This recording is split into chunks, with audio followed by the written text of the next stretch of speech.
Selamat pagi anak-anakku. Berjumpa lagi di sini dengan Ibu Yustin. Bagaimana saat liburan? Nah, kiranya kalian sehat-sehat dan tetap melakukan aktivitas di rumah. Nah, di sini Ibu akan melanjutkan ke materi tema 8, yaitu lingkungan sahabat kita. Kompetensi dasarnya tentang teks non-fiksi. Yo, mungkin kalian ingat apa itu teks non-fiksi? Teks non-fiksi adalah sebuah tulisan yang dihasilkan berdasarkan cerita nyata. Nyata yang seperti apa? Yaitu teks itu berisi tentang informasi suatu peristiwa.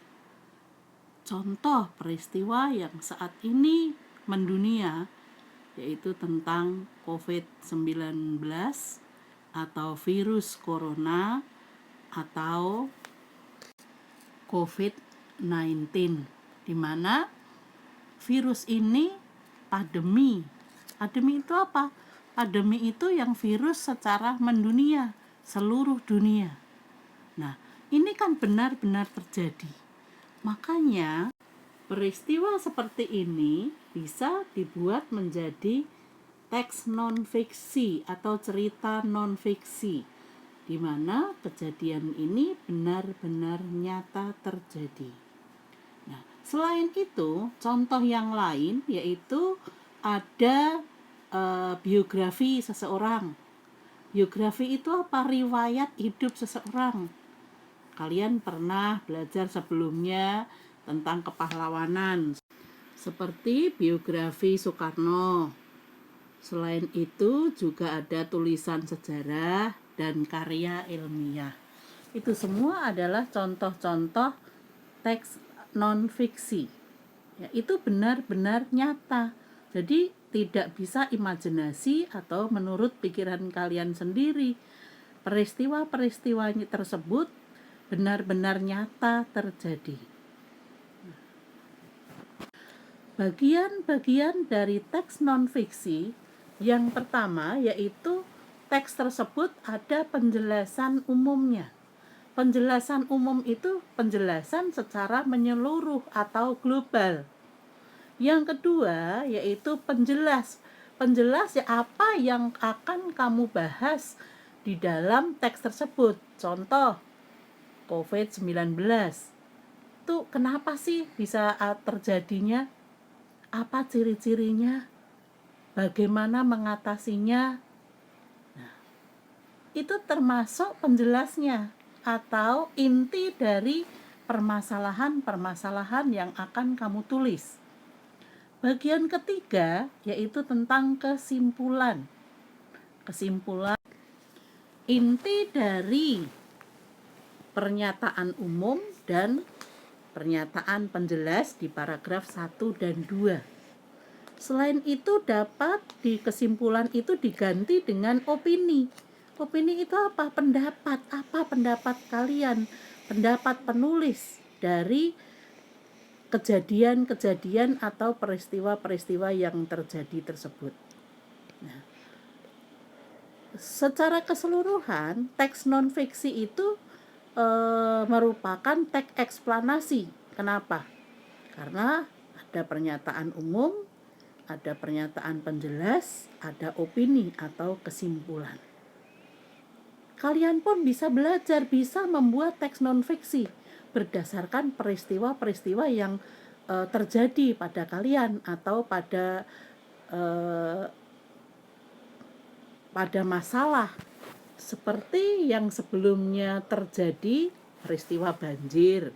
Itu juga bisa dibuat menjadi teks eksplanasi atau termasuk teks non-fiksi.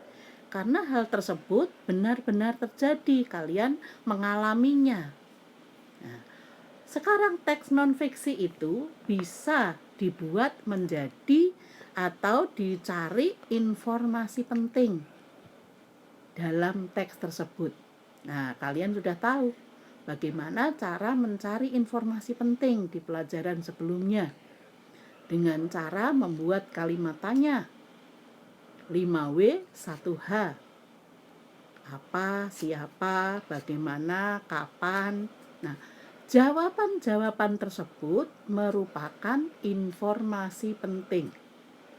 Tetapi kalian boleh ketahui informasi penting itu dibuat secara urut. Seperti teks eksplanasi tadi bisa dari pernyataan umum. Apa saja sih yang terdapat atau hal pentingnya atau peristiwa pentingnya yang ada? Bagaimana cara mencari informasi penting? Tiap paragraf kalian kan bisa membuat kalimat tanya. Jawaban dari kalimat tanya itu merupakan informasi penting. Atau bisa diambil ide pokok dalam setiap paragraf.